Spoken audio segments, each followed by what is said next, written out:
one of the French enlighteners made a statement about God that's of importance to our world today, because he said if God didn't exist, he'd have to be invented. And so what he meant by that was it would be profitable for people to invent the idea of God, because people in obeisance to God then would give money to God so they can actually get the favors of God.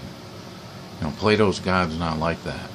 He doesn't take any bribes from anybody, and he is the universe. It is the creature, the universe. So really, Plato said nothing evil ever descends from God, and God never takes bribes from anybody. So insofar as prayers like I want to have the wife of that lady or something like that. But the enlightener was enlightened, and he did understand that at some point in our history, approximately 300 or so years ago, during the Enlightenment era, maybe about 200 years ago, God was invented, and now God is used for profit and for profit making, and that's the meaning of God. God doesn't have any other meaning for humans other than that.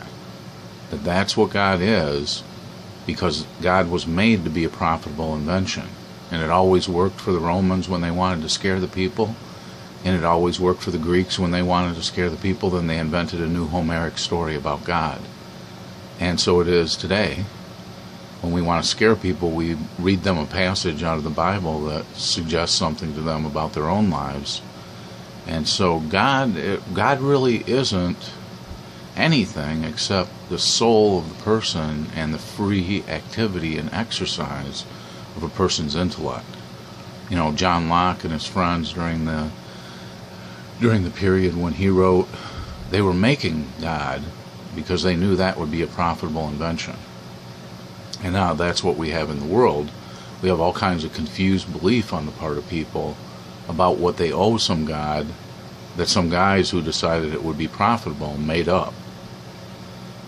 So that points to a future for the United States which requires the French Revolution and requires this kind of bringing down of the university system and bringing down of the church and bringing down of the government that has now come up with all kinds of confused belief about the deity, about the demands of the deity, has inflicted people's minds with guilt over God and what God might see them doing or hear them doing.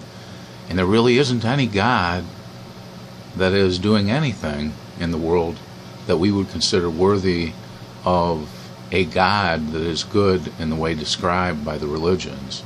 So I don't think belief in that God is compelled by the evidence. And since we know the story about John Locke and his friends and how they invented the idea of God, and they took the cue of that enlightener, we know that we're released now from that burden. God is dead, as Nietzsche said.